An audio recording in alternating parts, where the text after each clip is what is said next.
سرکار دو جہان صلی اللہ علیہ وسلم نے ارشاد فرمایا، جن لوگوں نے مجھے دیکھا اور دیکھ کر ایمان لے آئے، طوبیٰ لمن رعانی و آمن بی،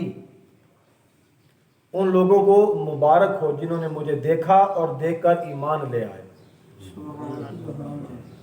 اور پھر فرمایا، طوبیٰ سبعۃ مرات لمن لم یرانی و آمن بی،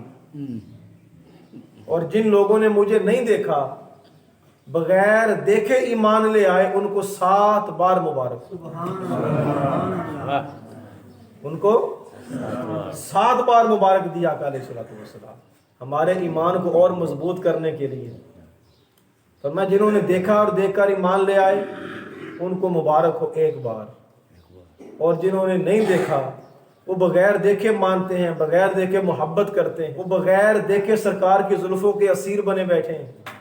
وہ بغیر دیکھے سرکار کے عاشق بنے بیٹھے ہیں۔ اور کبھی کبھی ذہن میں آتا ہے کاش سرکار کو دیکھنا نصیب ہو جاتا تو کتنا سکون نصیب ہوتا، سرکار کو دیکھ لیتے ہو تو کتنا سرور آتا، ہائے کاش سرکار نظر آ جاتے تو ہم ایسے بچھ جاتے، سرکار کی خدمت کرتے، تو سرکار کے نالین ہم بھی اٹھاتے، سرکار کے ساتھ ساتھ چلتے، سرکار کے پیچھے پیچھے چلتے، سرکار کی باتوں کو سنتے، سرکار کے در پر جاتے، سرکار کے دروازے پر جا کر سائل بن کے کھڑے ہوتے،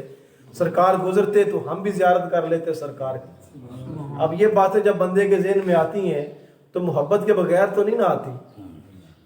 جس کو محبت ہوتی ہے اسی کی ادائیں ایسی ہوتی ہیں، اسی کے خیالات ایسے ہوتے ہیں،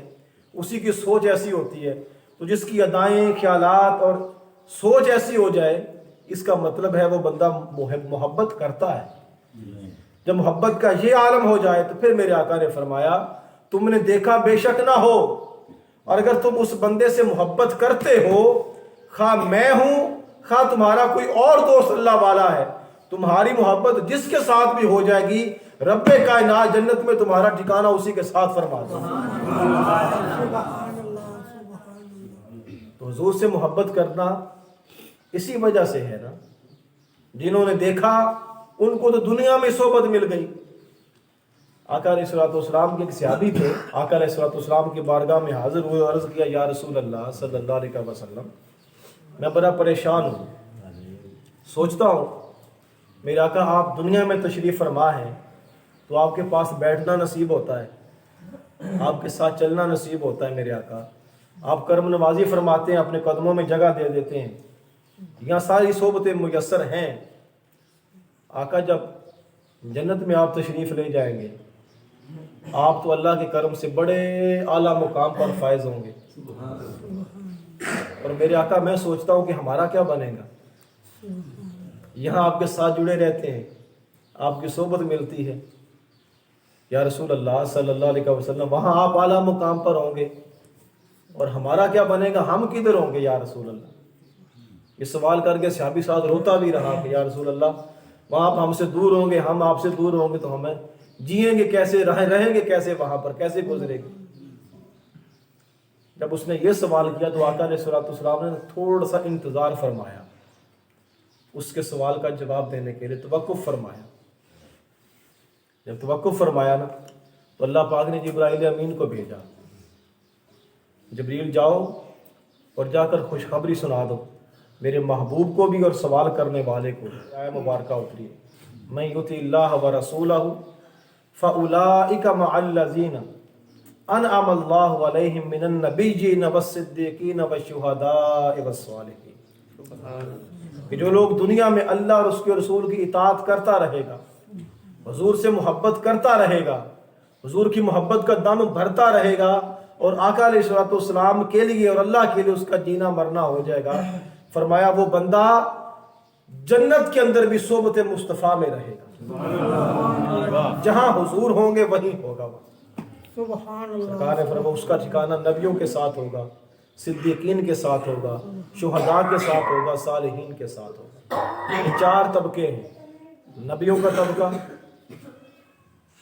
صدیقین کا طبقہ، شہداء کا طبقہ اور صالحین کا طبقہ۔ تو آقا علیہ الصلوۃ والسلام نے فرمایا میرے صحابی فکر نہ کر، اب تو رب کا کلام اتر آیا ہے، اب اللہ پاک نے فرما دیا ہے کہ تمہاری محبت جس کے ساتھ ہوگی اس محبت کے ساتھ اطاعت رسول ہو، اتباع رسول ہو اور اطاعت خدا ہو۔ جب یہ چیزیں مل جائیں گی فرمایا پھر فکر نہ کرو، جنت میں جہاں میں ہوں گا میرے چاہنے والے بھی وہاں ہوں گے۔ اور لگا دی سرکار۔ شہداء، صالحین اور صدیقین، یہ تین طبقے اولیاء کے ہیں اور ایک طبقہ انبیاء کا ہے۔ اب یہ بھی ذہن میں رکھنا کہ یہ تینوں کی محبت، شہداء کی، صالحین کی اور صدیقین کی، یہ اولیاء کی محبت ہے، اور تینوں کی محبت ملتی ہے تو محبت مصطفیٰ بنتی ہے نا صلی اللہ علیہ وسلم۔ فرمایا تمہاری محبت جس ولی کے ساتھ ہوگی، اس جہاں وہ ولی جنت میں رہے گا اس کے چاہنے والے کو بھی جنت میں اس ولی کے ساتھ رکھا جائے۔ صدیقین میں سے جس کے ساتھ اس کی محبت ہوگی جنت میں اس بندے کو اسی صدیق کے ساتھ اٹھایا جائے گا، رکھا جائے گا۔ جس شہید کے ساتھ اس کی محبت ہوگی اسی کے ساتھ اس کا مقام اور مرتبہ جنت میں ہوگا، اور جو دنیا میں مجھ سے محبت کرتا ہوگا فرمایا جنت میں وہ میرے ساتھ اٹھایا جائے گا، رکھا جائے گا۔ یہ صحبت مصطفیٰ صلی اللہ علیہ وآلہ وسلم۔ دنیا میں بندے کی محبت جس کے ساتھ ہو جاتی ہے اس بندے کا حشر اور اس بندے کی جنت اسی کے ساتھ ہو۔ تو ہمیں کوشش کرنی چاہیے کہ ہم اپنی سنگتیں، اپنی دوستیاں، اپنی محبتیں، اپنے تعلقات ایسے لوگوں کے ساتھ استوار کریں جن کی صحبت، جن کی سنگت، جن کا تعلق، جن کی محبت ہمیں آخرت کے دن بھی کام آ سکے۔ صالحین اور اولیاء فرمایا کرتے تھے دوستی کرنے سے پہلے یہ سوچ لو کہ کیا اس کی دوستی قیامت کے دن میرے کام آئے گی یا نہیں آئے گی۔ اگر تو اس کی دوستی اور تعلق قیامت کے دن کام آئے، اولیاء فرماتے تھے پھر اس سے دوستی کر لو، اور اگر اس سے تعلق اور دوستی قیامت کے دن کام نہ آئے تو پھر اس کے ساتھ تعلق ختم کر دو، پھر اس کے ساتھ دوستی نہ کرو۔